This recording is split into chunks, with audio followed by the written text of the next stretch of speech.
Assalamualaikum warahmatullahi wabarakatuh. Waalaikumsalam. Alhamdulillah. Wassalatu wassalamu ala Rasulillah wa ala alihi wa sahbihi wa mawala. Amma ba'd. Fa ya ibadallah, usi nafsi wa iyyakum bi taqwallahi faqad faza al-muttaqun. Fala tamutunna illa wa antum muslimun. Wa qala ta'ala: يا أيها الذين آمنوا اتقوا الله حق تقاته ولا تموتن إلا وأنتم مسلمون.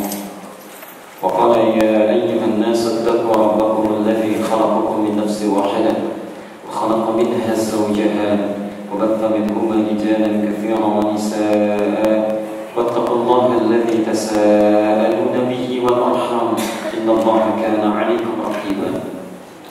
Bapak Ibu sekalian, saudara-saudariku, jamaah salat semua, rahimani rahimahullah. Semoga Allah senantiasa mencurahkan rahmatnya kepada kita semua, menyayangi kita dan membimbing kita untuk mengisi sisa usia hidup ini, sehingga dengan itu bisa lebih bermakna dan bernilai di sisi Allah Subhanahu wa taala. Bapak Ibu sekalian, kita bersyukur kepada Allah masih diberikan kesempatan menunaikan salat subuh berjamaah di masjid ini. Semoga salat yang telah kita tunaikan diterima oleh Allah Subhanahu wa taala sebagai ibadah yang diikhlaskan hanya kepada-Nya.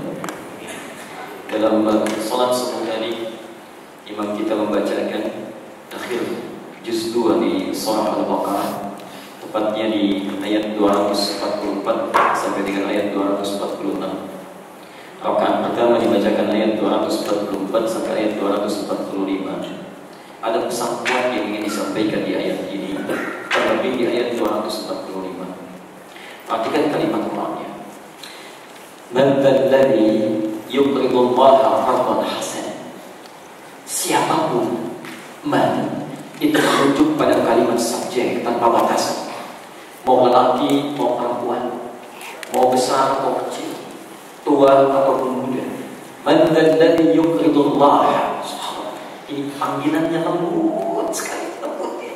Kata Allah, siapapun, aku tak peduli baik itu lelaki atau perempuan, tua ataupun muda, dewasa ataupun masih kecil.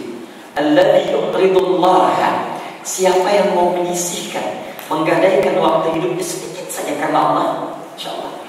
Qardan hasanan, dia gadaikan itu untuk menggadaikan yang baik.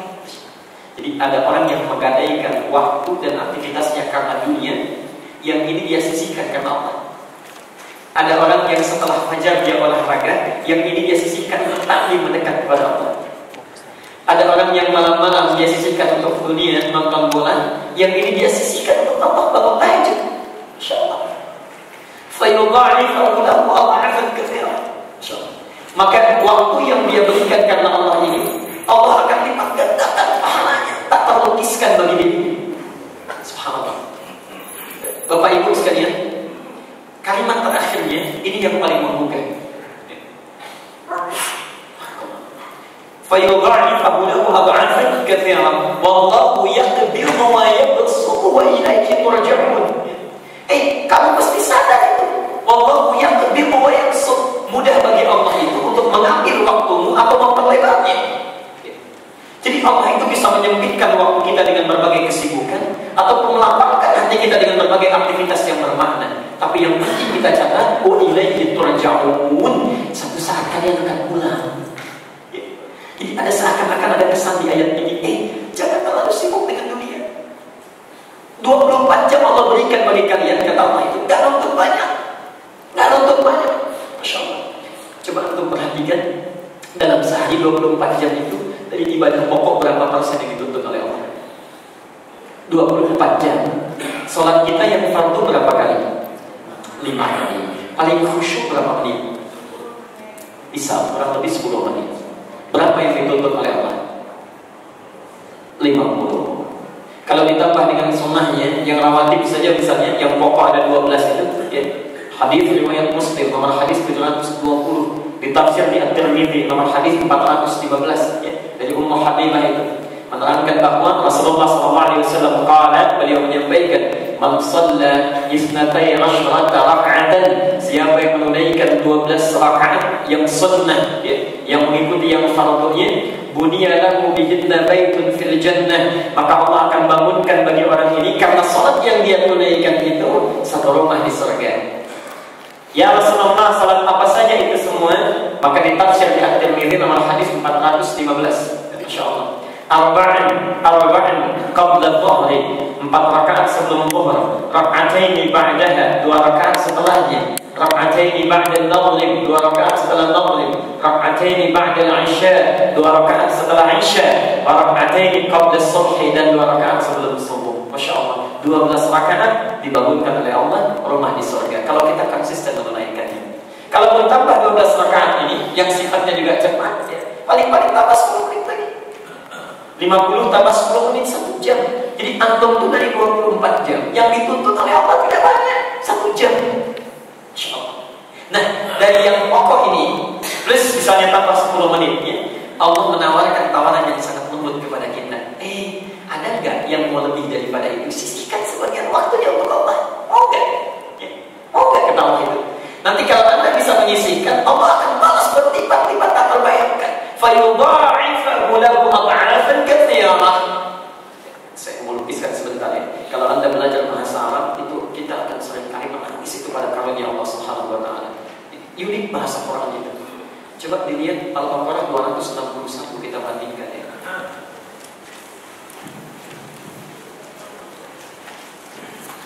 Kita bandingkan dengan orang infak Al-Baqarah 261.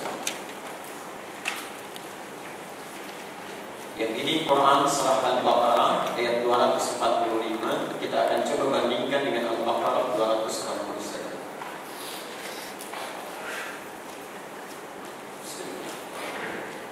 Perhatikan dulu teorinya sebentar ya.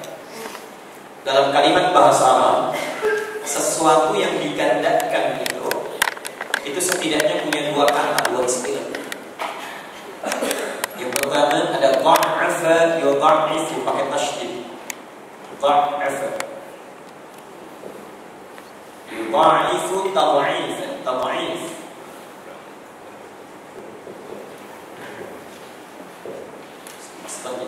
Yang kedua dha'afa yudha'ifu mudha'afa. Ini musharraf dia kalau kita belajar.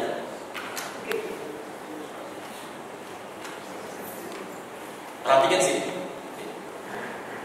Ini artinya sama-sama menggandakan, melipat gandakan. Dha'afa, anta tu'tini marrah, ana a'tika tad'ifa. Anda memberikan waktu kepada saya sedikit, saya lipat gandakan. Berikan waktu yang lebih banyak lagi. Bapak Ibu sekalian, perhatikan.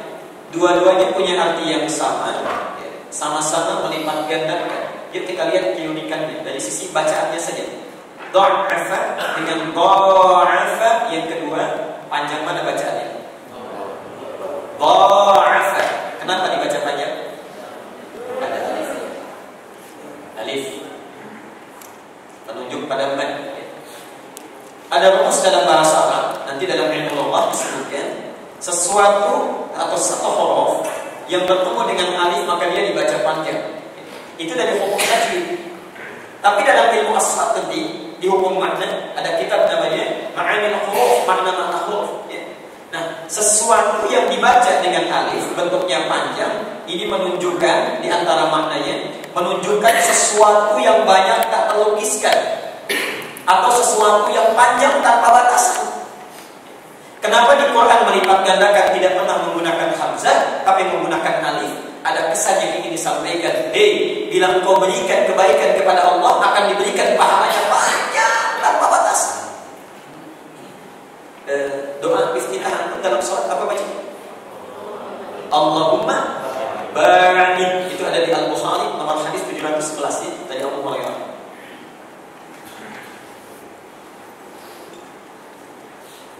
Allahumma barik. Padahal ada juga bisa dikatakan barik pakai tasydid. Barik. Apa bedanya barik dengan barik? Sama-sama dijauhkan, cuma kalau barik yang pakai tasydid itu jauh tapi masih kelihatan. Tilka sa'ah Masya Allah, ba'idah minni, ba'idnya, bu'idat as-sa'ah anni, jam itu dijauhkan dari saya, tapi masih kelihatan. Tapi kalau ba'id itu jauh sampai saya nggak bisa lihat, jauh sampai saya nggak bisa lihat. Saat Anda mau sholat kemudian bertakbir, tidak sedikit orang yang bawa dosa dalam sholatnya. Begitu bertakbir Allahu Akbar, dia bacakan Allahumma ba'id baini, duhai Allah, kalau dalam sholat ini saya bawa dosa, mohon jauhkan baini wa baina khatayaya, jauhkan antara saya dengan dosa saya ini sejauh-jauhnya sampai saya nggak bisa lihat lagi itu, saya nggak mau lihat lagi. Kama ba'adta bainal masyriqi wal maghrib, sebagaimana engkau jauhkan antara timur dengan barat, nggak ketemu itu satu dengan yang lainnya. Kalau kita katakan ba'id, jauhkan saya dengan dosa, tapi masih saya lihat itu, saya nggak mau lihat, saya nggak mau lihat. Jelas ya? Masya Allah. Yang ini di Quran itu tidak pernah kita temukan penggandaan menggunakan tasydid, selalu menggunakan alif, ingin menunjuk rahmat Allah. Kalau sudah melipat gandakan pahala, jauh dari apa yang kita lukiskan, nggak bisa dibayangkan. Sekarang perhatikan, orang yang meluangkan waktunya saja untuk Allah, dia gadaikan. Orang lain melakukan dunia, dia lakukan untuk Allah. Fayudha'ifahu lahu ad'afan katsirah. Allah. Padahal sudah menggunakan mu'afah itu sudah banyak tak terlukiskan. Ditambah lagi ad'afan katsirah, banyak, yang sangat banyak yang kau tidak bisa membayangkannya. Tidak bisa membayangkannya. Karena itu saya sering katakan, taklim itu melahirkan banyak pahala yang tidak bisa dilukiskan. Apalagi dilakukan di masjid. Masuk dari pintu masjid, langkahkan kaki kanan. Saya sudah pernah terangkan, Allah sudah menunggu kita. Masuk satu pintu, dibalas 3 pintu. Antum masuk, Allahumma ftahli. Satu pintu masuknya bangun, dibalas oleh Allah dengan abwab. Ya Allah, bukakan bagi saya pintu-pintu rahmat. Abwab rahmati. Rahmat di Quran ada 3 jenis, pernah saya terangkan. Satu bisa ampunan dari dosa, yang kedua solusi dari persoalan yang dihadapi, yang ketiga, Masya Allah, anugerah dunia atau akhirat yang tanpa batas. Dunia disebut Rahman, akhirat disebut dengan Rahim. Anda baru masuk itu, belum sholat, belum tahmid, baru masuk saja Allah sudah tunggu. Hambaku, orang lain pergi keluar, kamu pergi ke masjid, lagi butuh apa? Apa yang kamu inginkan dari rahmat saya? Ingin diampuni dosa, mohon kepadanya. Ingin diberikan solusi dari persoalan, minta sekarang. Masya Allah. Butuh dunia, butuh akhirat, mohonkan saat ini, minta dengan khusyuk Allah berikan. Itu baru masuk. Belum sholat di masjid ini. Keutamaan di masjid dengan di tempat biasa 25 lebih baik, 25 kali lebih baik. Setiap jaraknya 500 tahun. 1 ke 2, 2 ke 3, 3 ke 4 sampai ke 25, itu antara 1 dengan 2 500 tahun. 2 dengan 3 500 tahun. 3 dengan 4 500 tahun. Itu antum baru masuk. Salat berjamaahnya Masya Allah 27 kali dibandingkan, lebih baik dibandingkan dari salat sendirian. Selesai itu ikut taklim, Masya Allah, lebih daripada 5 hadis, yang menyampaikan keutamaan taklim. Antum baru duduk saja, malaikat sudah datang menaungi, menunggu kita berdoa atau tidak, beristighfar atau tidak. Lihat di Muslim 1389, At-Tirmidzi 2682, Ibnu Majah 219. Kalau antum tilawah lagi dengan Qurannya dibacakan, kemudian kita bahas itu, Masya Allah, berlaku Muslim 2700, diturunkan 4 keutamaan lagi. Banyak itu, banyak. Majtama'a qaumun fi baitin min buyutillahi, tidak pernah berkumpul orang-orang di salah satu tempat di rumah Allah. Masya Allah. Yatluna fihi kitabullah, di situ dia belajar tentang kandungan kitabullah. Wa yatadarasunahu fima bainahum, kemudian mendiskusikan kandungannya supaya dia bisa menunaikannya dengan baik. Illa, kecuali Allah akan berikan bagi mereka itu nazalat alaihimus sakinah, ditanamkan sakinah dalam dirinya. Wa ghasyiyatuhum rahmah, diliputi oleh rahmat Allah Subhanahu wa taala. Itu belum keluar, itu masih di dalam. Masya Allah. Wa hafathumul malaika, malaikat berkerumun mengikuti mereka, mencatat, mengamalkan, dan bisa mendengarkan, bahkan memohonkan ampunan kepada Allah dan mengaminkan doa mereka. Wa dzakarahumullahu fi man 'indah. Selama antum masih ikut taklim belum keluar, Allah menyanjung hamba ini dibandingkan dengan hamba yang lainnya di sisi makhluk yang berada di arsy. Hadis sahih. Muslim nomor hadis 2700, itu belum diamalkan. Kalau antum keluar dari sini kemudian diamalkan itu, maka pahalanya lebih besar dibandingkan orang yang ibadah tanpa punya ilmunya. Para ulama mengilustrasikan 1000 bulan. Padahal hadis yang menyampaikan seperti keutamaan rembulan dibandingkan dengan keutamaan benda-benda yang ada di jagat raya. Jadi tolong fokus kita untuk taklim saat ini. Amalkan apa yang tadi disampaikan di pesan salat subuh tadi. Ketika Anda meluangkan waktu untuk Allah, Allah lipat gandakan tanpa batasan. Yuk bandingkan dengan ini. Al-Baqarah 261. Contoh. Mathalul ladzina yunfiquna amwalahum fi sabilillah kamathali habbah ambatat sab'a sanabil fi kulli sumbulatin mi'atu habbah. Perhatikan sampai sini dulu ya. Orang yang berinfak dilakukan karena Allah, bukan karena yang lain. Maka perumpamaannya seperti dia menanam satu biji benih, lalu tumbuh menjadi 7 tangkai. Setiap tangkai memiliki 100 biji baru. Para ulama mengilustrasikan ini artinya 1 dilipat gandakan 7 dikalikan 100. Jadi kalau Anda berinfak di jalan Allah, maka pahalanya di sisi Allah 700 kali lipat. 700 kali lipat. Ini kalau hitung-hitungan. Kalau hitung-hitungan. Kalau dia tidak pernah berhitung, kalau tidak pernah berhitung, maka berlaku terusan ayatnya. Ayatnya jangan dipotong sampai sini. Wallahu yudha'ifu liman yasha. Yudha'if.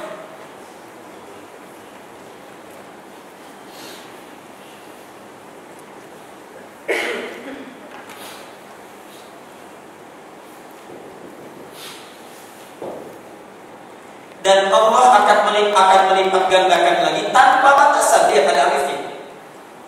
Allah akan melipat gandakan lagi tanpa batasan. Tanpa batasan.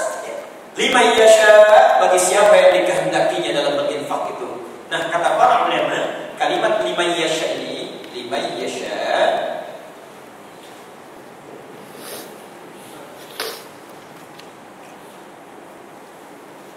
menunjuk pada kadar keikhlasan, menunjuk pada kadar keikhlasan dari orang-orang yang infak tanpa pernah berhitung. Di kaidah sederhananya, kalau orang berinfak hitung-hitungan, Allah berikan sesuai yang terhitung.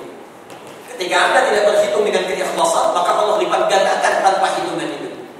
Sekarang pertanyaannya, bagaimana supaya kita bisa mengikhlaskan amalan kita? Karena kaidahnya, baik infak, meluangkan waktu untuk takdim, ya, kemudian meluangkan waktu untuk Allah dalam konteks beribadah kepadanya.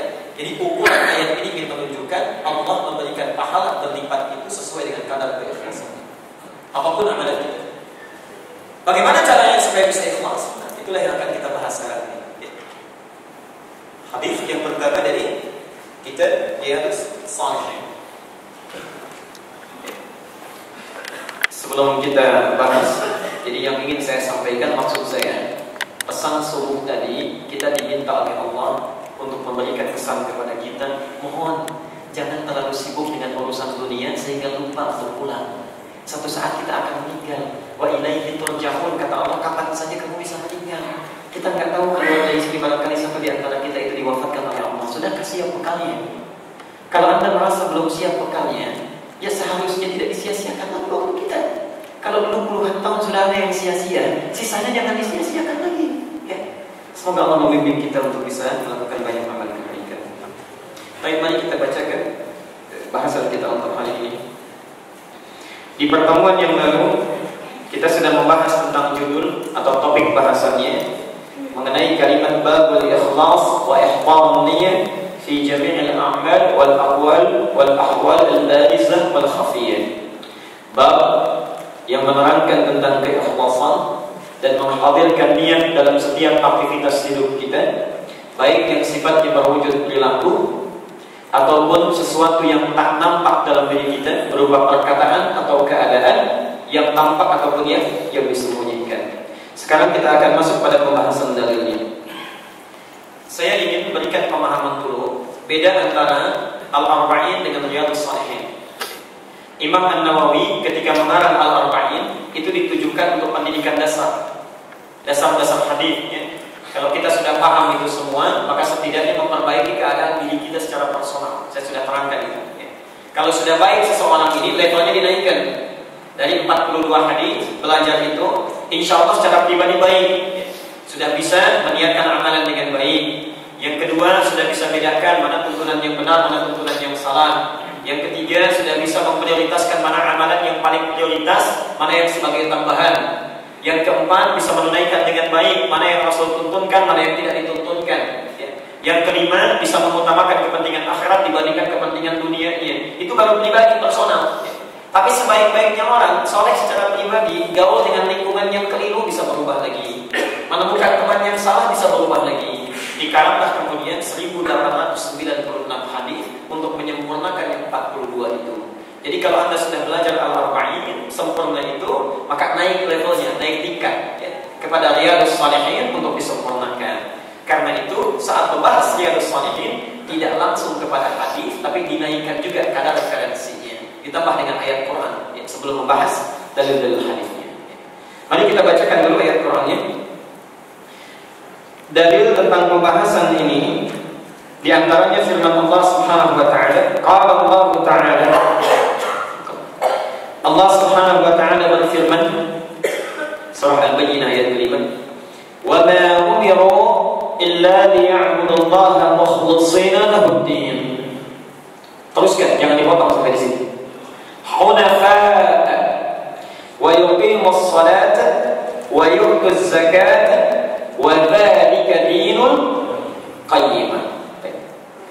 Dalil yang pertama, kata Imam An-Nawawi, pembahasan saya ini bukan sekadar ingin diberi judul, tapi saya perkuat dengan argumentasi dalil.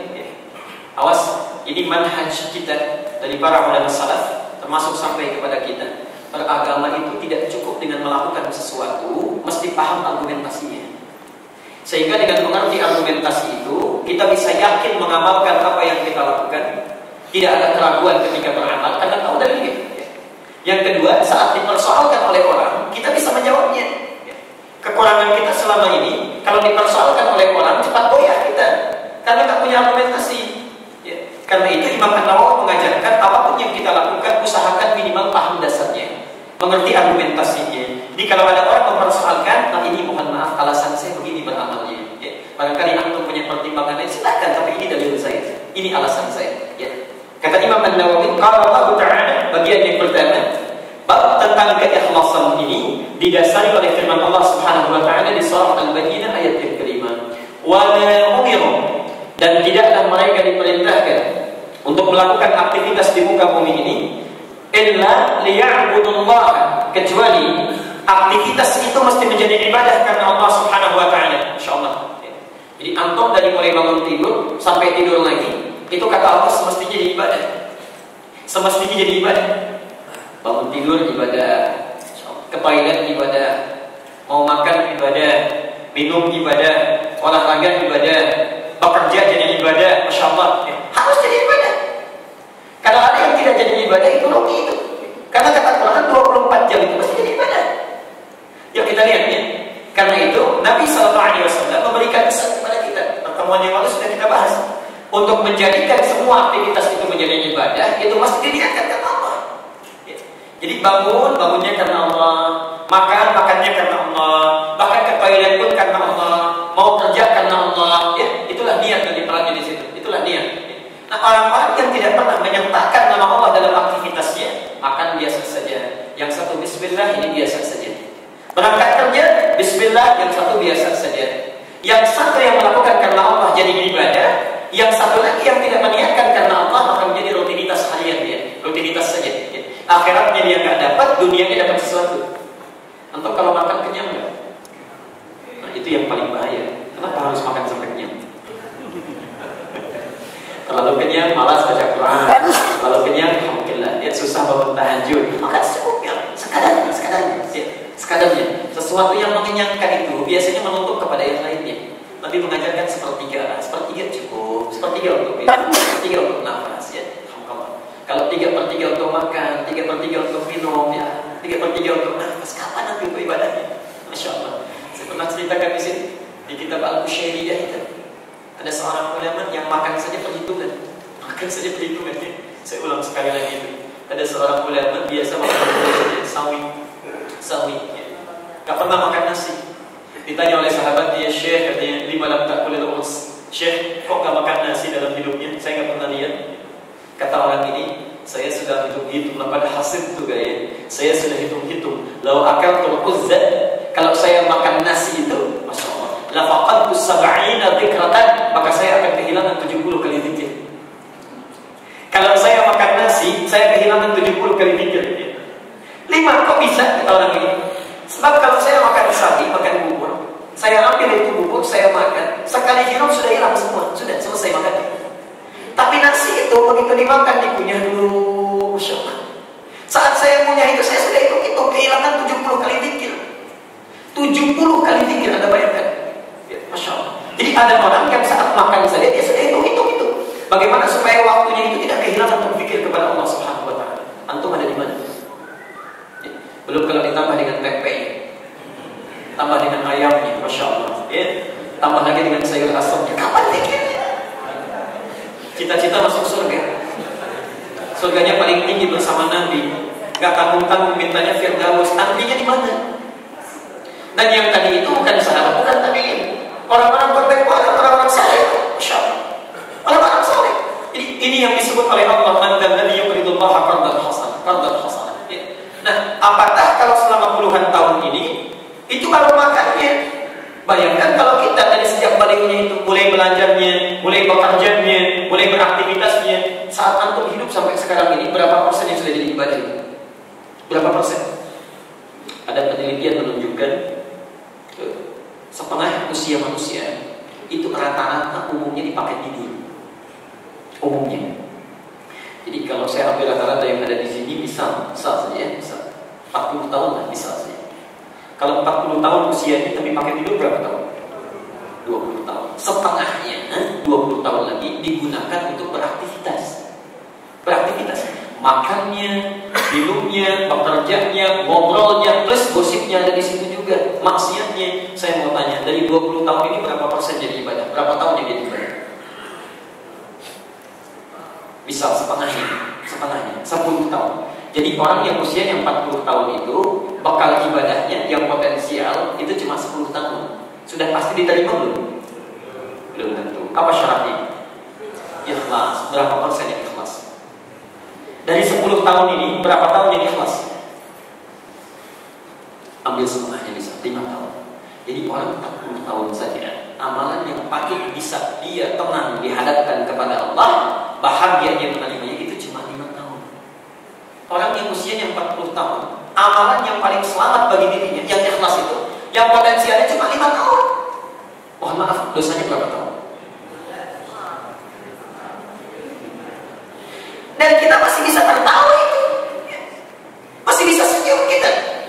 Sudah sadar amalannya itu belum cukup, dosanya masih banyak, amalannya masih tipis, masih sempat-sempatnya membicarakan keburukan orang lain, bergosip, mencela orang, menjelek-jelekan orang, Masya Allah, meninggalkan amalan. Padahal dia paham itu bakalnya cuma sedikit. Makanya kata Ali bin Abi Thalib itu, "Ajaban linnas," manusia itu makhluk paling aneh, makhluk paling aneh. Sudah tahu akan meninggal dunia, tapi tidak pernah menyiapkan bakal yang cukup untuk meninggalnya.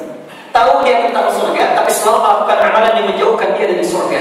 Dan tahu dia tentang neraka, tapi anehnya selalu melakukan perbuatan yang menjerumuskan dia ke dalam neraka. Sudah tahu bakal yang belum cukup, masih sempat-sempat melakukan maksiat. Inna liya'budullah mukhlishina lahu-d-din. Amalan ibadah itu pun mesti dilakukan, berusaha untuk ikhlas karena agamanya. Nah, yang ingin saya bahas untuk pagi ini, kenapa Allah teruskan dengan kalimat hunafa? Perhatikan. Mukhlishina lahu-d-din. Ini rahmatnya Allah kepada kita. Allah tidak mengatakan mukhlishina lahu-d-din, tapi mukhlishina lahu-d-din.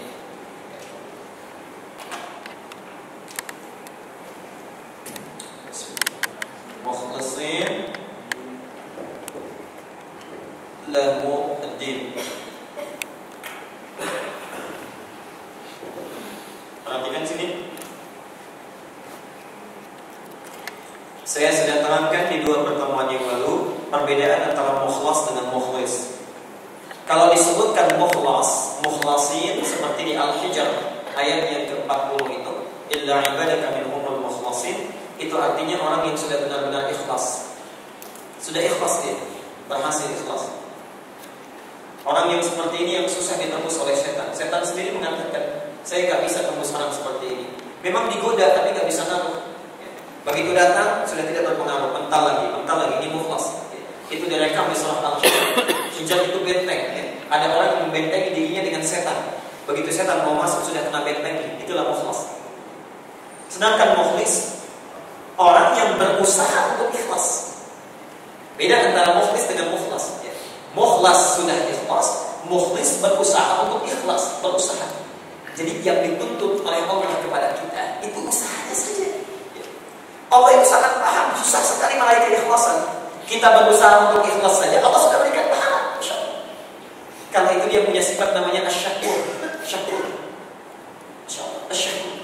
Innallaha syakirun alim. Sifat utamanya syakur.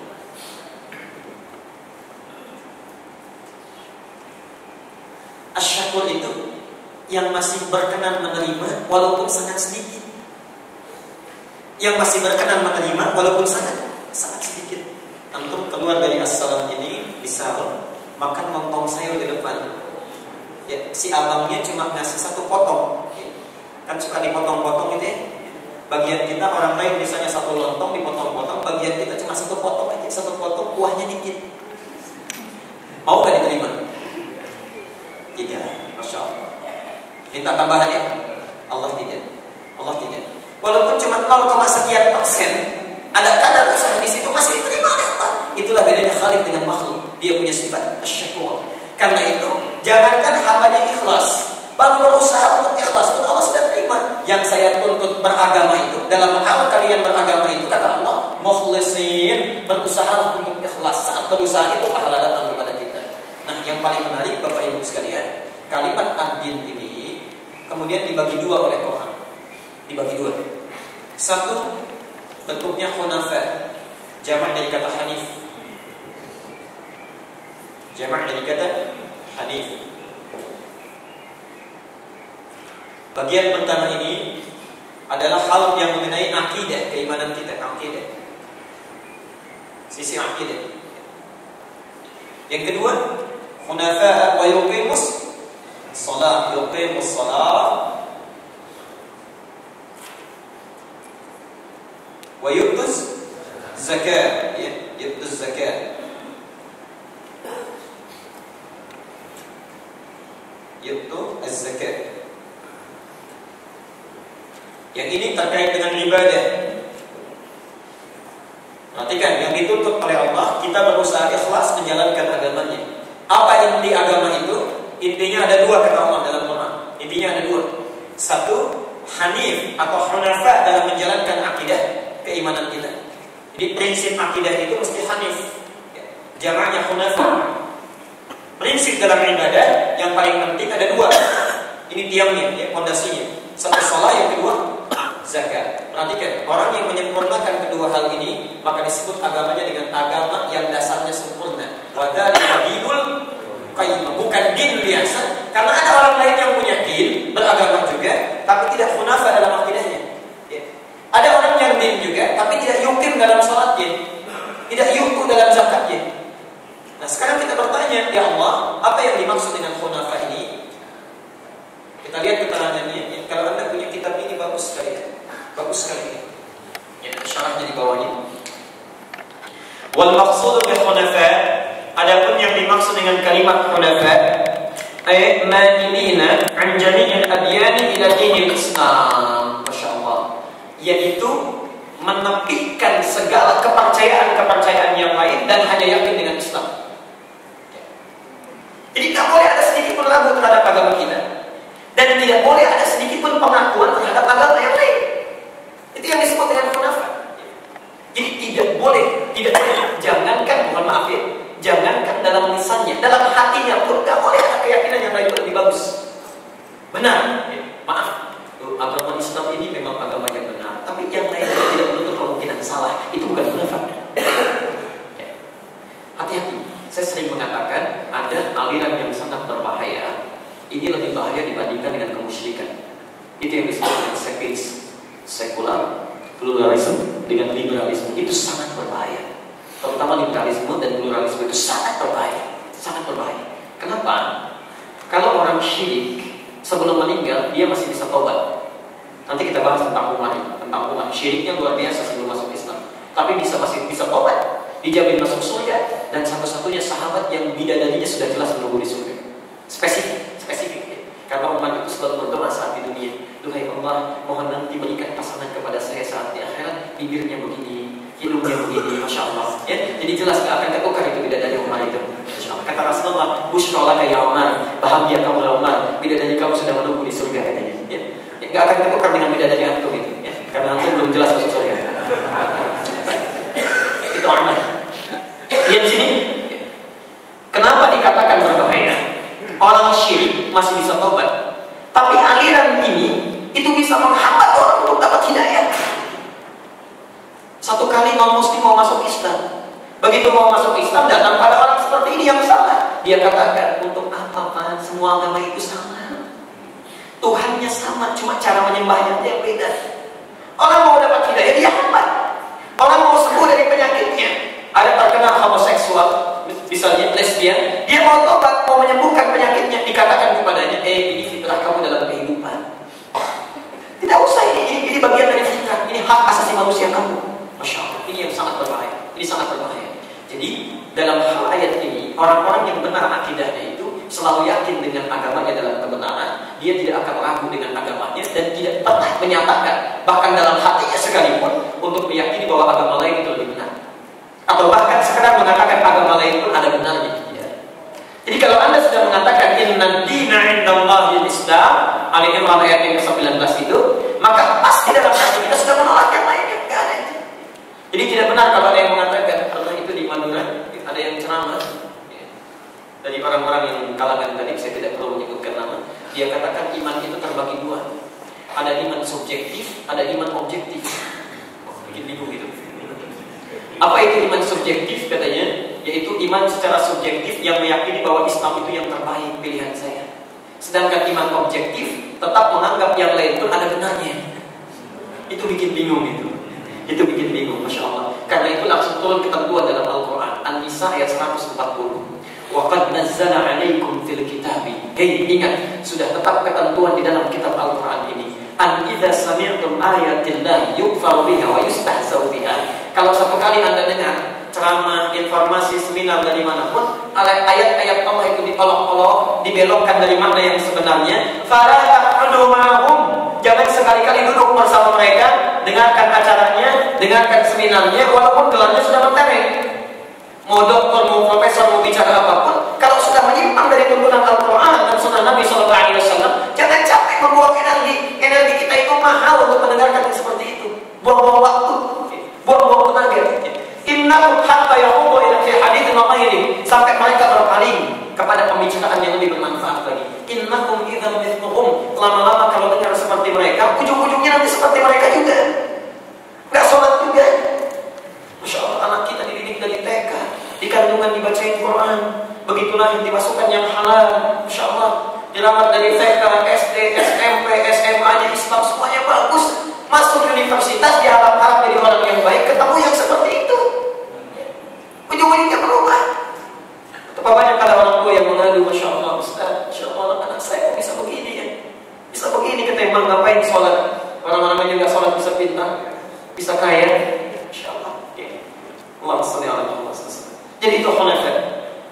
Kemudian yang kedua, kalau orang akidahnya itu benar, nggak ada ragunya dengan ketentuan agamanya, maka bukti yang pertama muncul dalam praktek kehidupannya ketika dia ibadah bukan sholat biasa, yuqimus shalah. Dalam Quran kalimat sholat selalu diawali dengan kata iqamah. Kalimat pertama Al-Baqarah ayat ketiga, alladzina yu'minuna bil ghaib wa. Jadi kalau orang sudah munafik, dia yu'minun kepada Allah bil ghaib, yakin ya. Walaupun nggak kelihatan Allahnya, Masya Allah, nggak kelihatan Allahnya, dia tetap yakin. Itulah iman. Jadi beda antara iman dengan ilmu. Kalau ilmu itu meyakini sesuatu yang sudah nampak, ya, sudah nampak. Ini speaker, Masya Allah, mic, kelihatan dalam pandangan kita. Ada mic di hadapan saya yakin betul ini karena kelihatan, itu ilmu namanya. Tapi kalau yakin pada sesuatu yang nggak nampak, itulah iman. Itulah iman. Ya. Kita beriman kepada yang lain, Allah nggak nampak dalam pandangan kita, kita masih yakin, itulah agama. Dan Nabi sudah pernah memberikan isyarat tingkat keimanan yang paling tinggi itu. Itulah umatnya Muhammad yang setelah beliau wafat. Itulah kita. InsyaAllah. Mohon maaf.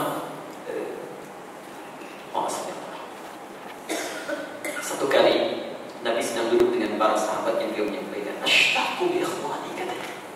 Saya tuh rindu betul dengan saudara-saudara saya. Rindu betul. Sahabat mengatakan, ya Rasulullah, alasna ikhwan. Bukankah kami ini saudara-saudara? Kata Nabi, "Astum bi ikhwani," kalian itu bukan saudara. "Antum ashabi," kalian itu sahabat saya. Ikhwani, saudara-saudara saya itu humul ladzina amanu bi wa lam yarawni. Mereka itulah orang yang yakin betul kepada saya walaupun enggak pernah lihat saya. Jadi kalau kalian sholat, kalian zakat, yakin betul, itu wajar karena kalian masih lihat saya. Nanti ada umatku enggak lihat saya, masih yakin dengan saya, katanya. Insyaallah. Itulah kita yang dirindukan oleh Nabi. Jadi antum itu Nabi saja rindu dengan kita, masa kita nggak rindu dengan Nabi? Ya, ayo bersahabat pada Nabi.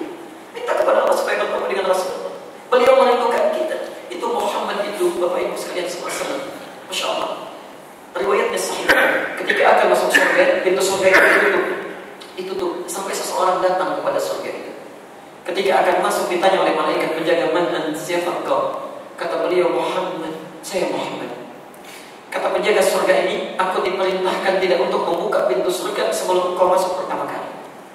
Dan yakinlah Bapak Ibu sekalian, Rasulullah saking sayangnya dengan kita, itu tidak masuk surga sampai menunggu kita itu. Kita itu ditunggu oleh beliau sampai kumpul baru dibawa masuk surga. Yang lain belum ada itu. Itulah Muhammad SAW. Jadi antum mungkin itu kalau tidak mengharap bertemu dengan Rasulullah SAW di akhirat nanti. Allahumma shalli ala Muhammad. Nah, yang paling menarik, ketika Allah menyifati orang yang akidahnya kuat itu, yang imannya hunafa, nanti kita bisa cek sampai subuh ini kira-kira kita sudah hunafa atau belum, ya. Yang imannya hunafa itu, maka dia akan tunaikan sholatnya bukan sholat biasa, yuqimun. Semua kalimat sholat di Quran itu umumnya kalau bentuk ibadah diawali dengan kalimat iqamah. Alladzina yu'minuna bil ghaib wa yuqimunas shalah. Al-Baqarah 43. Wa aqimus salata wa atuz zakah. Selalu ada iqamah. Apa yang dimaksud dengan iqamah? Yuqim kalimat ini. Secara bahasa ini bisa diartikan sempurna.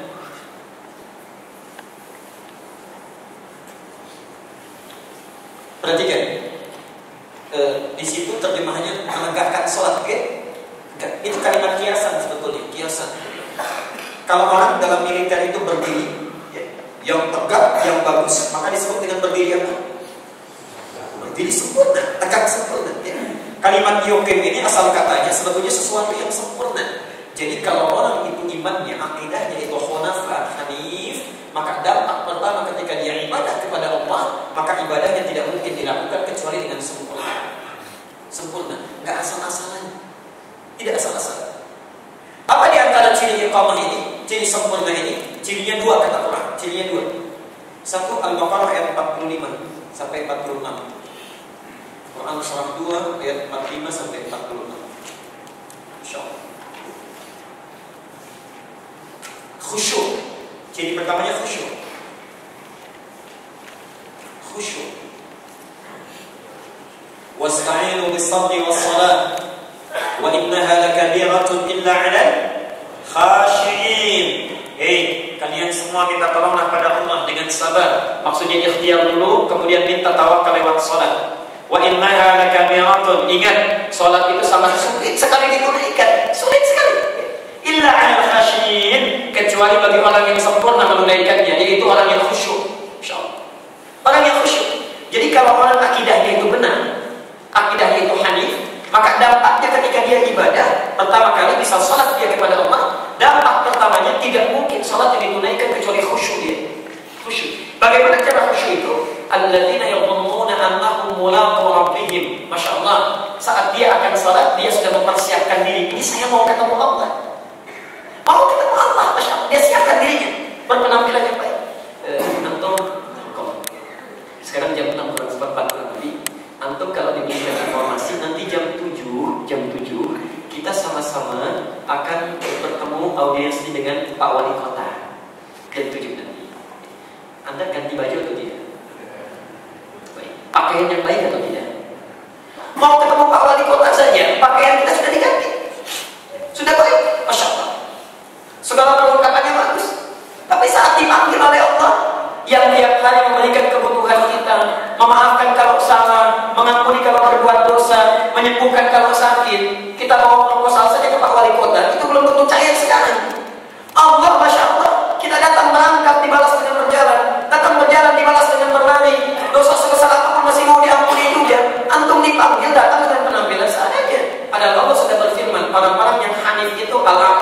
31. Ya bani Adam khudhu zinatakum 'inda kulli masjid. Anak cucu Adam, setiap kali mau ke masjid maksudnya dipanggil oleh Allah, kenakan pakaian terbaik. Masya Allah. Jadi orang-orang yang khusyuk itu sebelum datang pakaian sudah disiapkan. Beda antara pakaian sholat dengan pakaian biasa. Dia nggak pakai campur. Saya pernah sampaikan di tempat ini, kalau hisab Anda mau ringan, kalau hisab mau ringan, apapun yang kita miliki pertama kali pakai untuk Allah dulu, baru untuk yang lain. Bisa beli baju baru, gunakan pertama kali untuk Allah dulu, sehingga hisabnya ringan nanti. Saat ditanya, dari mana harta yang kau dapatkan itu? Ya Allah, jawab kita mudah, tegas, lugas dan nyaman. Ini saya dapatkan dari harta yang sangat halal. Engkau maha tahu dengan usaha saya. Bagaimana keringat suami saya keluar, kata ibu. Bagaimana keringat saya keluar mencarinya, kata bapak. Lalu ditanya, kemana engkau pergunakan? Insya Allah mudah kita jawab, ya Allah, engkau maha tahu. Saya gunakan pertama kali untuk sholat subuh di Masjid As-Salam. Dan engkau tahu tentang itu karena di kitab itu tertulis. Ingat, bapak ibu kalau punya baju baru dipakai apa? Kondangan. Kalimat pertamanya nugas kita enak jawabnya. Dari mana harta yang kamu dapatkan itu? Ya Allah, engkau maha tahu. Semua saya dapatkan dari rezeki yang sangat halal. Ya. Dan engkau maha tahu, tidak dibatasi pengetahuan dengan apapun. Lancar jawabnya. Kemana engkau pergunakan pertama kali? Kondangan, ya Allah. Ayo, gunakan untuk Allah. Jadi orang-orang yang hanif itu sempurna dia menunaikan ibadah. Yang pertama dilakukan dalam sholat ini persiapkan. Al-A'raf 31, pakaiannya bagus. Kemudian Al-Maidah ayat yang ke-6, sempurnakan wudunya. Ya ayyuhalladzina amanu idza qumtum ila shalah. Hai orang-orang yang beriman, jika Anda ingin menyempurnakan salat, faghsilu wujuhakum, sempurnakan wudumu dengan mulai membasuh wajah itu yang pokoknya. Wa aydiyakum ilal marafiq, tanganmu sampai siku, bukan siku ke tangan. Bukan siku ke tangan, kerannya dibuka, sikunya dibeginikan ke tangan. Bukan, dari tangan ke siku. Wamsahu birumusikum, kemudian usap itu kepalamu, bukan rambut. Jadi wudunya bukan rambutnya takut berantakan kalau disisir, ya kan? Makanya dibeginikan saja, tidak, bukan itu yang diinginkan. Kepala yang diusap. Ya. Wa arjulakum ilal ka'bayn, kaki sampai dengan kedua mata kakinya, subhanallah. Karena itu ada orang datang salat, tiba-tiba salat, selesai salat kata Nabi, ta'ala ya fulan, shalli fa innaka lam tusalli. Yuk salat lagi, kamu belum salat. Salat lagi yang kedua, salat lagi yang ketiga, sampai ketiga pun kata Nabi, shalli fa innaka lam tusalli. Salat lagi kamu belum salat. Kata orang ini, ya Rasulullah, saya nggak tahu lagi bagaimana caranya salat seperti yang Anda kehendaki itu. Saya sudah nggak tahu lagi. Kata Nabi, idza qumta ila shalah, kalau Anda ingin salatnya sempurna, fa'asbighul wudu, sempurnakan wudu. Masya Allah. Orang yang salatnya khusyuk, pakaian disiapkan, wudu dengan sempurna, itu baru persiapannya. Begitu datang mau sholat, Masya Allah. Teruskan ayatnya, alladzina yadhunnuna annahum mulaqu rabbihim, ujung ayatnya, wa annahum ilaihi raji'un. Perhatikan kalimat akhirnya. Maaf, kalau ada yang meninggal dunia, apa yang diucapkan? Inna lillahi wa inna ilaihi raji'un. Antum saat sebelum sholat itu dipanggil lewat apa? Ada apa artinya? Dan baik, panggilan secara fikih itu panggilan, ya, secara bahasanya telinga. Artinya panggilan yang sampai ke telinga kita. Artinya lafaz ini satu-satunya yang pasti didengar oleh orang yang punya telinga. Artinya lafaz ini pasti terus dikumandangkan selama 24 jam didengar telinga tanpa putus di muka bumi ini. Itu cuma azan. Masya Allah. Saya mau contohkan ya. Ada Bapak Salim di sini, ada Pak Salim. Gak ada. Baik, saya cari yang gak ada. Kalau nggak yang ada ya. Perhatikan kalimatnya. Pak Salim sudah dipanggil Allah. Apa artinya? Lah antum ini kan 5 kali sehari dipanggil Allah. Ya. Dipanggil kita oleh Allah 5 kali dalam sehari. Dan uniknya kita pun mengerti itu. Kita tidak tahu kapan saja kan kita bisa meninggal. Allah panggil kita tiap hari ke sini menghadap dulu. Ya keadaan terbaik saat kita berpulang pada Allah itu saat kita salat. Apa antum tak punya cita-cita saat sedang takbir itu tiba-tiba meninggal? Saat sedang sujud tiba-tiba dipanggil oleh Allah, bukan itu keadaan terbaik. Wa annahum ilaihi raji'un. Orang yang khusyuk itu saat dia mempersiapkan semuanya itu karena dia yakin suatu saat dia akan berpulang. Begitu takbir dipanggil oleh Allah, Masya Allah, dipanggil dalam keadaan punya wudu, pakaiannya pakaian terbaik. Dan dimulai takbir itu dia sudah buang dunia ke belakang. Allahu Akbar, dibuang dunianya. Semuanya hanya Allah yang agung dalam hadapannya. Karena itu perhatikan para salafus saleh. Saya nggak usah ambil yang luar-luar, yang dalam saja. Ada Kiai Muhammad Hashim Al-Ash'ari, Kiai Haji Muhammad Hashim Al-Ash'ari yang mendirikan Nahdlatul Ulama itu tanggal 31 Januari 1926. Itu punya 19 kitab. Kitab keempatnya namanya An-Nurul Mubin fi Mahabbati Sayyidil Mursalin. Lentera yang sangat terang yang membimbing kita untuk melakukan bagaimana cara mencintai Nabi dengan benar itu. Cara mencintai Nabi dengan benar. Itu kitab bagus luar biasa. Saya kira banyak sekali orang-orang yang nggak baca kitab-kitab beliau. Padahal isinya 19 kitab itu nggak beda jauh dengan ajarannya Kiai Haji Ahmad Dahlan. Ulama salafus saleh yang lain itu sama semua itu. Ya. Nah, di An-Nurul Mubin ini, fi Mahabbati Sayyidil Mursalin, itu ada di halaman ke-37 sampai halaman ke-39. Antum lihat baris yang sebelah kanannya itu, di paragraf yang kedua, mulai baris pertama sampai baris yang ke-7. Disebutkan bagaimana salafus saleh itu kalau sedang beribadah kepada Allah. Abu Bakar As-Siddiq. Dicontohkan dua di sini, Abu Bakar dengan Ali bin Abi Thalib. Abu Bakar itu kalau sudah takbir, Allahu Akbar begini, itu bergetar, bergetar banget. Karena takut kalau saat takbir meninggal, membawa kesombongan dalam sholatnya.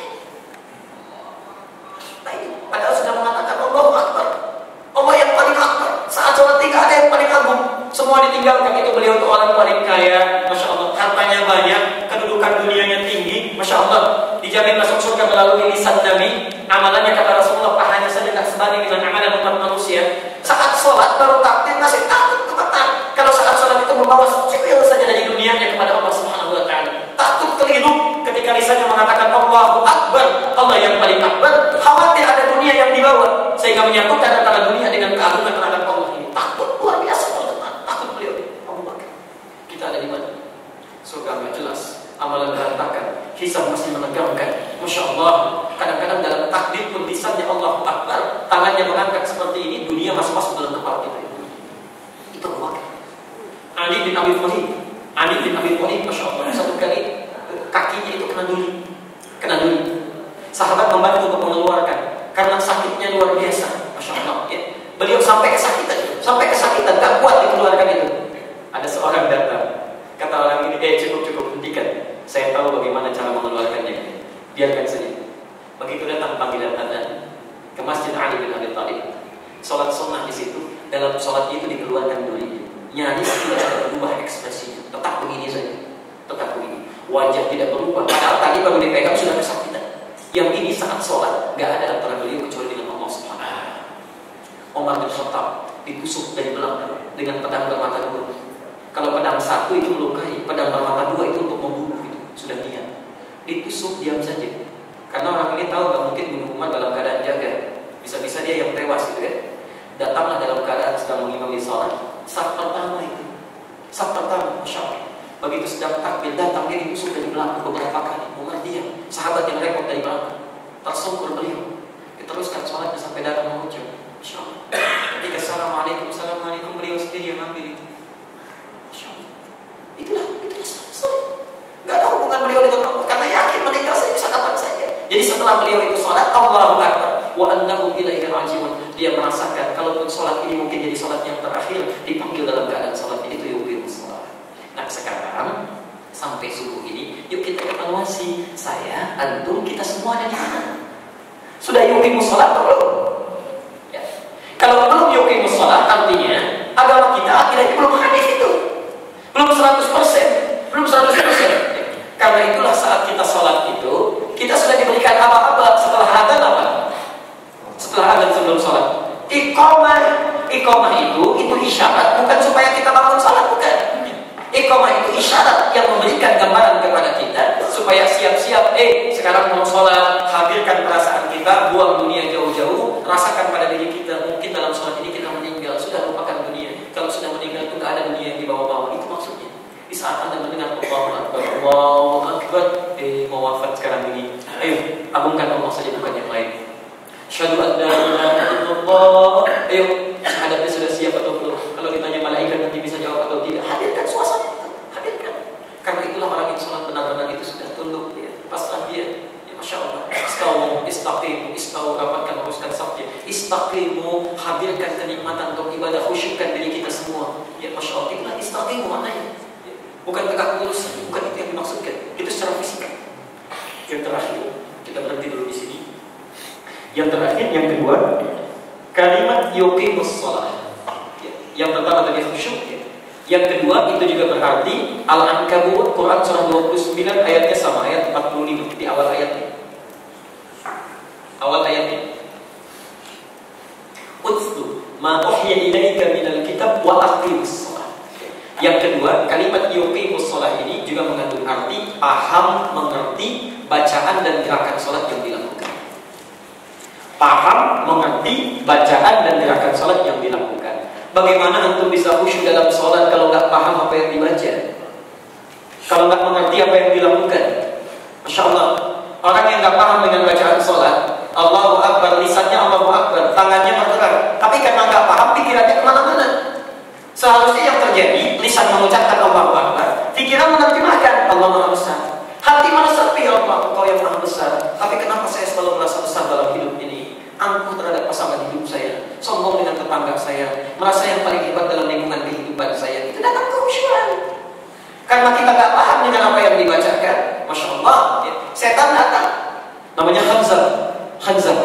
Setan menggoda orang sholat, namanya Khanzab. Hati-hati, Khanzab pun ada di masjid. Fungsinya dua. Satu menggoda orang sholat, yang kedua menggoda para DKM masjid. Khanzab itu. Hati-hati. Makanya jangan dikira mudah itu merawat masjid. Awal-awal bangunnya semangat, begitu jadi sering muncul perbedaan pendapat, perselisihan dan sebagainya. Karena Khanzab ini setan yang jenius. Kalau digoda jamaahnya gampang, yang satu pergi, yang lain datang. Tapi kalau yang digoda pengurus masjidnya, jamaah nggak mau ada yang datang. Masya Allah. Pengurus masjid, karena ada perbedaan nggak mau ke masjid. Akhirnya setan datang ke jamaah. Pengurus masjid aja nggak ke masjid, kok kamu mau ke masjid? Jadi lebih gampang menggodanya, itulah Khanzab. Ya. Menggoda orang yang salah dia. Hadis Al-Bukhari nomor hadis 608. Kata Nabi, saat azan dikumandangkan, maka syaitan akan lari meninggalkan anak Adam. Khanzabnya lari. Sampai wa alaihi dhalatun. Redaksi hadis di sini berakhir bahasan kita. Kata Nabi, wa alaihi dhalatun, sampai lari terkentut-kentut. Ini bahasa biasa. Maksudnya saking bencinya lihat orang sujud mau sholat, kalau azan ada baunya pun dia nggak mau cium itu. Hatta idza qawbiba, sampai kalau azan selesai dikumandangkan, balik lagi dia. Jadi jangan heran orang yang nggak sholat pun, atau ibu misalnya biasa sholat, tiba-tiba sedang nonton TV, ada panggilan adzan, itu ada getaran dalam jiwa kita. Ya Allah, sudah ada getaran. Yang nggak sholat pun bisa begitu. Tapi jangan heran, maaf, karena itu setan sedang pergi meninggalkan kita. Jangan heran selesai adzan kemudian kita mengatakan belum kok. Karena setannya balik lagi. Dia akan menggoda orang yang sholat, kata Nabi, hatta sampai la yashqa, orang sholat ini tidak sadar kam raka'atan yusalli, berapa rakaat dia sedang menunaikan sholatnya. Pernah merasakan itu? Sampai gak sadar kita berapa rakaat sedang sholat. Nah, memahami bacaan dan gerakan sholat itu yang akan menjaga konsentrasi kita dan menepis godaan setan itu bisa masuk. Itulah ukuran untuk yuqimus shalah. Izinkan saya sebentar saja. Yang kedua, kenapa dilengkapi dengan yu'tuz zakat? Saya persingkat 2 menit saja. Boleh? Saya minta izin. Sampai jam berapa kita? Sedangkan ada kerjaan. Perhatikan, kenapa ditambah dengan yu'tuz zakat? Bukti orang yang akidahnya hanif, ibadah kepada Allah yang bagus. Yu'tuz zakat, ini hubungan hablum minallah yang ini hablum minan nas. Ini hablum minan nas. Jadi orang yang akidahnya bagus itu kepada Allah ibadahnya sempurna, kepada manusia pun baik. Jadi kalaupun ada orang yang sifatnya maaf ya, sholatnya bagus, ya, rajin, tahajudnya bagus, tapi dengan tetangganya nggak pernah ampun, hubungannya jelek, sesama muslim tidak baik. Nah, itu ada persoalan. Makanya akidahnya itu belum hanif 100%. Belum hanif. Orang yang hanif itu bagus dengan Allah, bagus dengan manusia. Tanda amaliyah ya, bentuk ibadahnya yang melatih hubungan kita dengan manusia supaya baik itu az-zakah, tapi bukan zakat biasa. Orang yang akidahnya hanif itu dalam berzakat pun dia masih yu'tu. Asal katanya dari ita. Yu'tu itu asalnya dari kata ita. Wa ita iz-zakat. Barang yang namanya ita ya. Apa itu ita? Ita itu asalnya punya 3 arti. Ya. Arti yang pertama, mengeluarkan dengan tulus tanpa pamrih. Di sini nanti kita akan bicara niat, ya. Dikuatkan dengan hadis. Jadi Allah memberikan pesan kepada kita, kalau Anda ingin berzakat, kalau zakat itu ingin berkualitas, saat dikeluarkan udah nggak usah dipikirkan. Karena itu bukan punya kita. Itu bukan hak kita, itu hak Allah. Hak Allah, kewajiban kita yang harus kita keluarkan. Nah, rumus mengeluarkan zakat itu jangan banyak dipikirkan. Kalau sudah dikeluarkan, tulus, ikhlas. Bagaimana caranya? Begitu dikeluarkan, lupakan. Tangan kanan memberikan, tangan kiri sembunyi. Bukan berarti sembunyi begini, bukan. Maksudnya jangan sekali-kali mengungkit itu lagi. Jangan yang kanan beri, yang kiri mengungkit-ungkit. Udah, lupakan saja, buang. Tangan kiri tepis. Begitu diberikan, selesai. Lupakan, seolah-olah tidak pernah kita lakukan. Itu yang paling gampang kata para ulama. Ya. Berikan dengan tulus. Yang kedua, ini menarik ini. Antarkan pada diri. Itu kita. Jadi kalau saya katakan misalnya atina kali, tolong berikan handphone itu kepada saya. Handphone, ya. Nah, Anda kan bisa titipkan lewat orangnya. Tolong berikan pada Ustaz tadi. Kalau kita bukan, kita itu datang langsung diberikan. Itu kita namanya. Nah, kalimat ini ingin menunjuk pesan, kalau kita bisa lakukan zakat itu, kalau lebih bagus, kalau bisa langsung berikan kepada pemiliknya. Itu akan melahirkan suasana yang berbeda. Perhatikan, Anda walaupun zakatnya cuma 5.000 misalnya, lalu Anda cari orang yang berhak menerimanya, diberikan kepada orang itu. Begitu diberikan misalnya, Masya Allah, wajahnya berubah menjadi gembira. Di hadapan kita langsung mengatakan, mudah-mudahan Bapak dijaga oleh Allah, disehatkan, diberikan tuntunan bimbingan dalam kehidupan. Itu nggak bisa dibeli, itu suasana seperti itu. Jadi ketika Anda mendapatkan keadaan seperti itu, termotivasi lagi kita untuk zakat. Ya Allah, hari ini 5.000, besok 50.000, supaya lebih banyak yang bisa saya berikan. Masya Allah, orientasi ini langsung. Kalaupun tidak bisa mengantarkannya langsung, nah maka boleh dititipkan kepada orang yang bisa mengantarkannya sesuai dengan kualifikasi yang tercantum dalam Al-Quran. Karena itu ada kalimat wal amilina 'alaiha, atau ayat yang ke-60 itu. Ya, baik. Yang ketiga, yang terakhir, memastikan benar diterima. Itu orangnya. Jadi jangan sekedar Anda misalnya ambil, antarkan, dikiranya benar menerima zakat, ternyata sedang pura-pura. Pak, kasihan Pak di sini jalan. Begitu kita sudah beli, ternyata sedang SMS-an pakai BlackBerry lagi. Pernah ada kawan kasih informasi di Bandung, Masya Allah, saya katanya hati-hati nih, tempatnya di sini dekat yang miskin. Sudah beramal, begitu pergi, balik seperti ini, sedang teleponan. Maaf ya, saya sedang tugas. Masya Allah. Ya, hati-hati itu. MUI Jawa Barat pernah ngecek itu, satu kasus. Ya. Ada satu daerah, saya tidak perlu sebutkan tempatnya. Ya, ketika dicek, Masya Allah, Allahumma sholli ala Muhammad. Ketika dilihat itu ternyata rumahnya itu sudah mewah, gedung luar biasa. Tugasnya begitu, tugasnya ya. Di drop, Masya Allah jam 4 itu sebelum subuh sudah di drop. Ya. Jam 11 malam ditarik lagi dan sebagainya. Yang itu tidak berhak menerima zakat. Ya. Jadi kita mesti bisa pastikan. Nah, wadhalika dinul qayyimah. Itulah orang yang agamanya sempurna. Muhasabah kita subuh ini, yuk kita tanyakan pada diri kita, sudah berapa persen hunafa atau hanif kita sampai dengan subuh ini? Sudahkah antum sholat dengan sempurna, memberikan hak Allah dengan sewajarnya, memberikan hak makhluk dengan sewajarnya? Ya, kalau kita merasa belum sempurna, wajar. Namanya manusia, tidak ada yang sempurna. Yang tidak wajar itu nggak mau menyempurnakan. Ya. Kalau merasa tidak sempurna, sekarang perbaiki. Kalau kemarin nggak paham bacaan sholat, sekarang harus dipahami. Yuk mulai sehari ini bacaannya, tidaknya. Masa sudah ribuan kali sholat nggak paham-paham, ribuan kali rukuk nggak ngerti-ngerti, tiap kali itu ribuan kali, masya Allah ya. Sudah ribuan kali sholat, duduk di antara dua sujud. Barusan saja subuh itu sudah 2 kali, dan kita baca doa itu 8 kali kita baca. 8 bacaan, Rabbighfirli warhamni wajburni, dan seterusnya. Masya Allah, minta diampuni dosanya oleh Allah, minta dilindungi oleh Allah, minta disayang, minta diberikan rezeki. Selesai sholat masih minta juga. Ya Allah, mohon berikan rezeki kepada saya. Padahal tadi 2 kali sudah minta. Yang tadi apa? Yang tadi warzuqni ya Allah. Kenapa? Baik, ya kita cukupkan dulu ya untuk bahasan kali ini.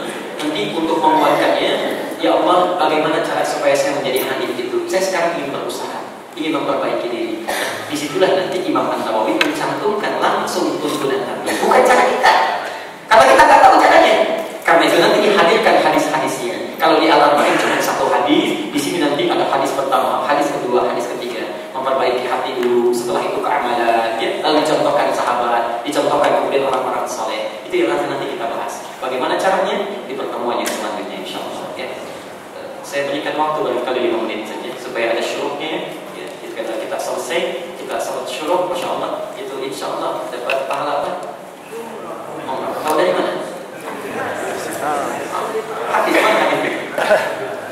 Apa hadis itu? Baik. Hadis sahih ya sahih. Siapa yang menunaikan salat subuh berjamaah dalam riwayat lain di masjid, kemudian setelah itu dia berzikir kepada Allah Subhanahu wa taala dan menunaikan salat 2 rakaat, fakana alaihi ka ajri umratin, maka dia mendapatkan pahala umrah seperti pahala umrah. Kata Nabi, sempurna ya. Sempurna. At-Tirmidzi hadis 418 sampai 419. Baik. Ya, ada yang mau bertanya? Sudah jelas semuanya? Atau enggak jelas semuanya? Silakan singkat saja ya.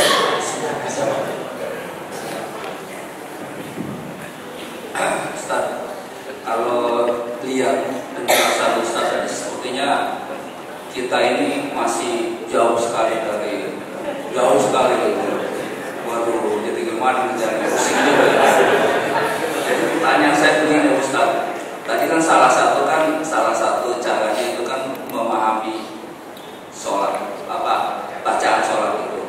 Tadi Ustaz kasih contoh misalnya duduk di antara 2 sholat itu kan ada sujud.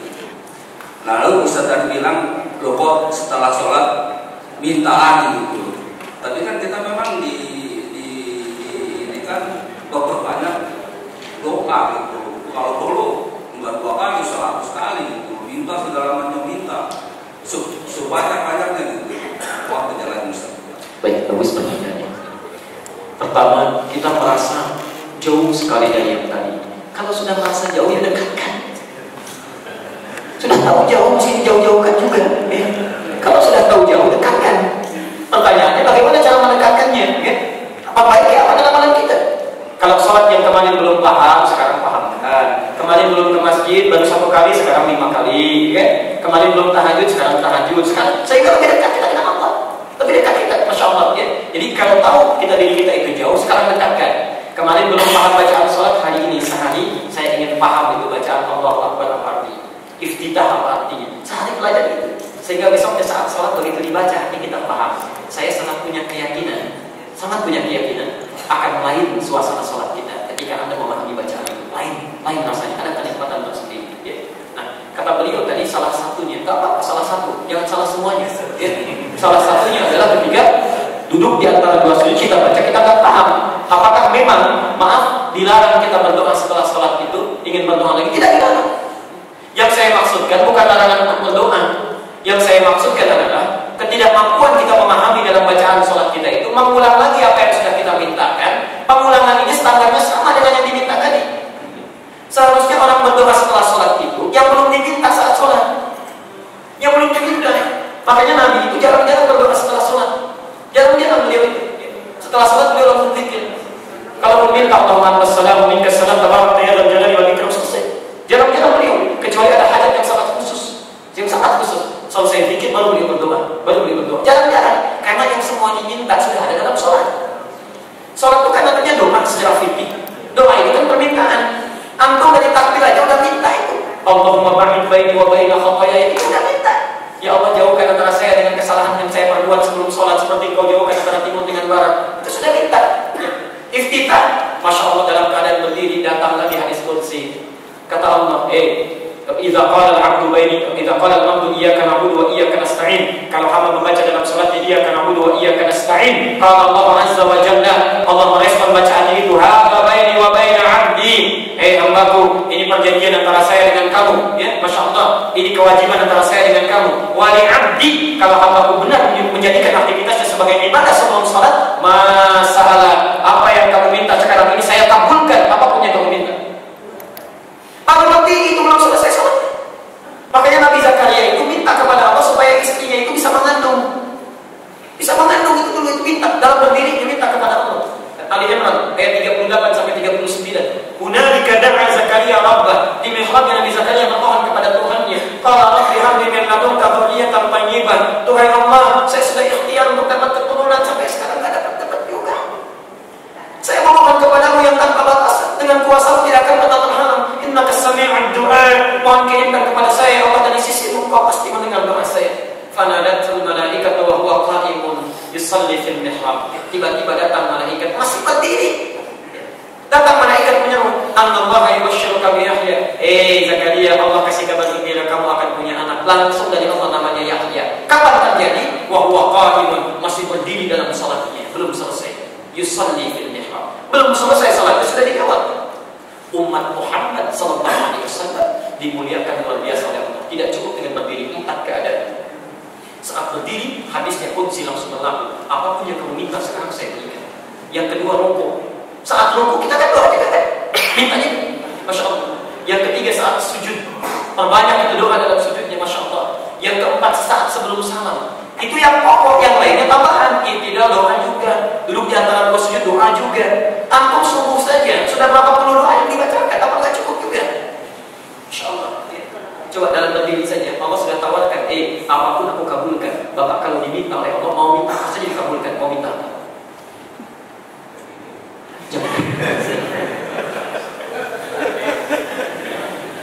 Yang belum menikah minta nikah, ya. Yang sudah menikah minta anak, yang sudah minta anak minta cucu, ya. Yang mintanya, Masya Allah. Ya. Jangan dulu karena biasanya orang minta dunia dulu, kan? Ya Allah. Karena itu jawaban pertama, kenapa nggak ada yang jawab? Karena bingung mau minta apa. Semua mau diminta. Yang sudah punya sepeda minta motor, sudah motor minta mobil, gak ada yang cukup. Karena itu Allah ajarkan satu kalimat yang kalau dibaca diberikan semuanya yang paling baik itu. Ihdinas siratal mustaqim. Itulah kalimatnya. Loh, kok saya nggak dapat Ustaz? Padahal sudah saya bacakan itu. Ya karena aku nggak paham yang dibaca. Sahabat aja dulu lihat tafsir Ibnu Katsir itu. Jangankan dalam sholat, di luar sholat. Masya Allah, lihat di Ibnu Katsir keutamaan Al-Fatihah itu. Ada seorang kepala suku tersengat kalajengking, gak sembuh-sembuh diobati. Sahabat datang merombongan minta dijamu, tidak mau itu ya, tidak ikhram terhadap buyuf. Lewat, dikejar-kejar itu. Adakah di antara kalian yang bisa meruqyah, bisa menyembuhkan? Satu sahabat mengatakan, insya Allah, karena Allah biiznillah. Datang dia, gak banyak macam-macam, gak cari obat macam-macam, dibacakan Al-Fatihah. Dipegang yang kena kalajengking, dibacakan Al-Fatihah, sembuh. Dan gak diulang, cuma sekali baca. Sekali baca Al-Fatihah dengan izin Allah, yang sakit luar biasa sembuh. Antum berkali-kali baca Al-Fatihah nggak sembuh-sembuh. Ya. Apa yang salah? Itu barangkali. Karena itu ulama nanti mengajarkan kita masalah fikih, gimana supaya salatnya itu sempurna. Belajarlah fikih salat. Ya. Nah, pengantar kepada fikih itu nanti hadis-hadis yang disampaikan oleh Imam Nawawi. Ya. Nanti kita belajar. Sekiranya kita cukupkan dulu ya untuk hari ini. Dan mudah-mudahan Allah memberikan pahala kepada kita semuanya. Yang benar dari Allah dan Rasulnya silakan diamalkan. Kalau salah itu dari saya pribadi, tinggalkan. Ambil pendapat ustaz-ustaz lain yang lebih baik, yang sesuai dengan Quran dan Sunnah. Bapak Ibu sekalian, kita akhiri sampai di sini. Ditutup dengan tauqifaratul majlis. Subhanallah wa bihamdika, asyhadu an la ilaha illa anta, astaghfiruka wa atubu ilaik. Wa akhiru da'wana alhamdulillahi rabbil alamin. Assalamualaikum warahmatullahi wabarakatuh.